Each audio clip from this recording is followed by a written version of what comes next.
This is episode 32 in my prison bus conversion series, and this entire video is about building a folding couch for the prison bus.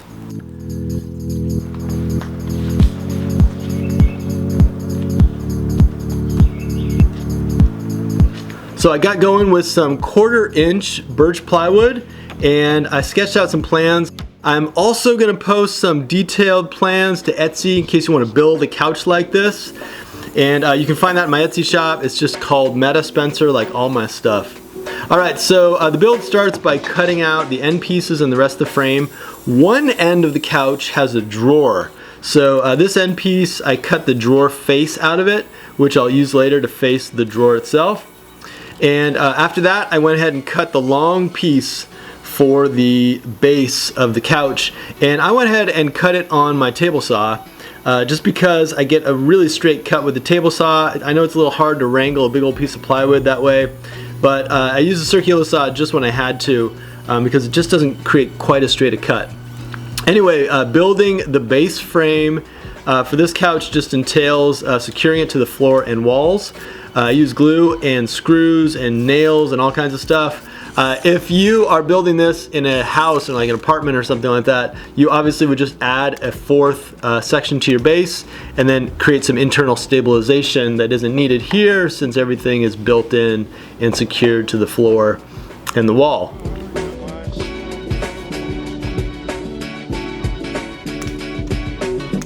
And then down at this end is where the drawer is going to be. You can see the couch kind of covers the wheel well on one end, and then on this end it has this drawer storage. So it's kind of killing a few birds with one stone. We got the wheel well covered, we've got drawer storage at the end, and then you've got the couch, and then you have a fold-out bed.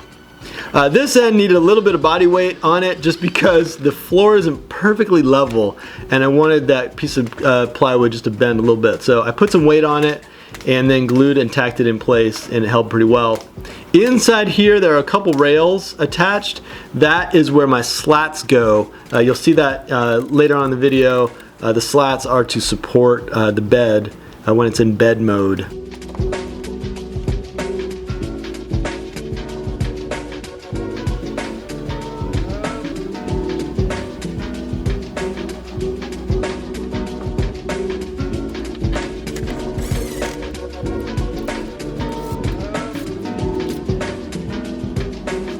With the base frame built, we headed outside, played just a little bit of wiffle ball. Turns out a wiffle ball is just super exciting if you've never played with a wiffle ball and you're more familiar with tennis balls.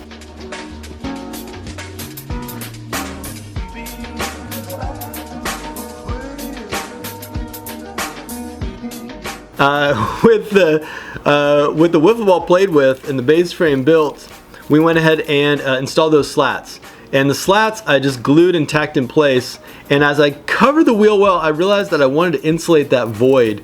I mentioned in a previous video that I've been trying to sound insulate various voids I've created on the bus, and to do that I ended up adding a piece of thin ply underneath the slats. I guess I could have just used plywood instead of slats, but I used slats, so then I needed to add this thin ply. It worked out just fine. I put a piece of rock wool insulation or rock wool insulation in that void and then closed it up. You can see this end obviously will have the drawer, and that end just covers the wheel well. Alright, it was drawer time. I made the drawer out of more 1/2-inch plywood, some nice stuff that I had on hand, and I didn't dovetail the corners or anything like that. It's just glued and tacked.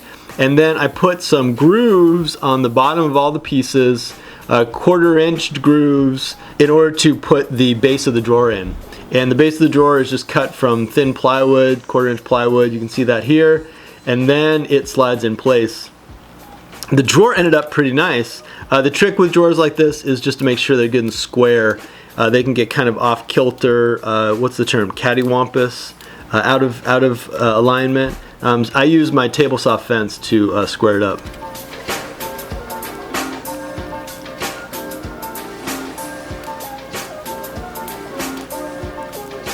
Alright, with the drawer boxed in and built, it was time to put it in, and somebody was nice enough, some guy was nice enough to send me some mountain biking shorts, just kind of like a way to support the channel, I guess.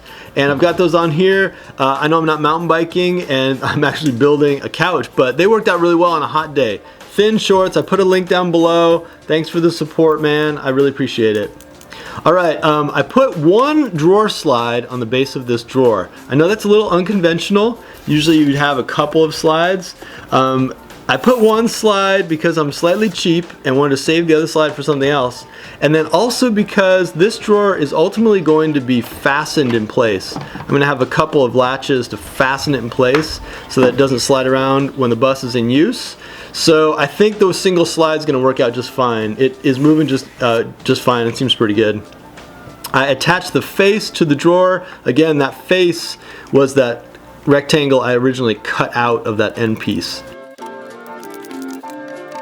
And then after that, it was just a question of a few more slats, and the base was really done. It just needed the clamshell handle stuck on the drawer, and the drawer looks good. I like the drawer. It's always good to have storage.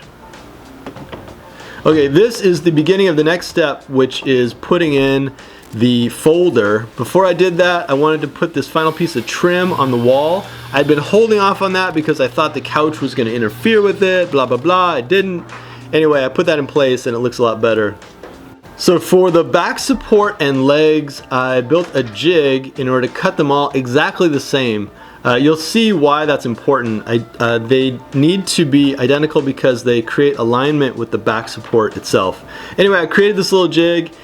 These are rectangles that all fit in the jig, and then I could just run them through the table saw to make my back support / legs. These guys hold up the back support, and when you flip the couch over, they are the legs for the bed.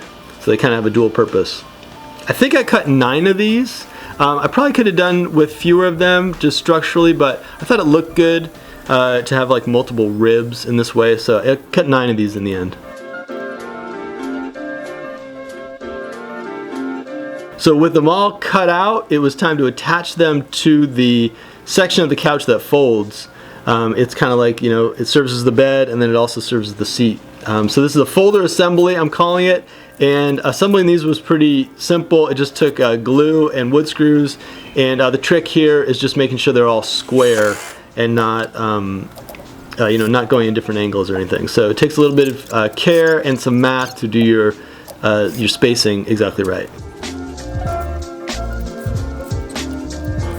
So this is that folder assembly all ready to go, and I was mentioning before I wanted these to be exactly the same size. That is so you can create a line like that, like a really nice even line for the back support. The back support has a couple bevels on each end because it's angled. I think they were 7 degrees.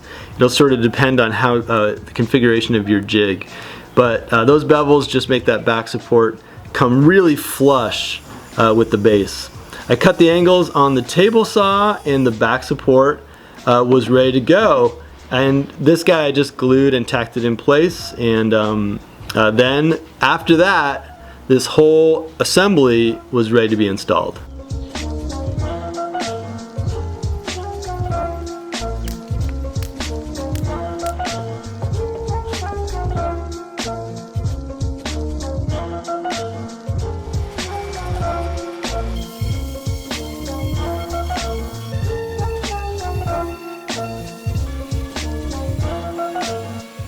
Alright, so this is the moment of truth, installing the folder assembly, and set it in place, and instantly I thought it looked really good. I just thought it looked good. It fit well, and it kind of brought it together. I posted a pic to Instagram, as I sometimes do, and then I put the hinges on. You could go for a piano hinge. I was going to do that until I realized how much piano hinges cost. So instead I just got some much more affordable steel hinges. I got 3 of them. They're solid. I think they're going to be good in terms of strength. And put 2 on the ends, 1 in the middle. And with them installed and screwed in place, it was time to fold this thing for the first time. and it went in place nicely. A little bit snug, but I kind of like that because it holds it in place. That is my folder couch. Thank you for checking it out. I appreciate it. I also really love responding to comments down below. Thank you for liking, sharing, subscribing, all that stuff. I also keep a photo stream going on Instagram if you are an Instagram person, and I have a blog about all my projects and what I do over on Patreon. Thanks for checking out the folder couch, which ultimately will have some cushions. I just haven't done that yet.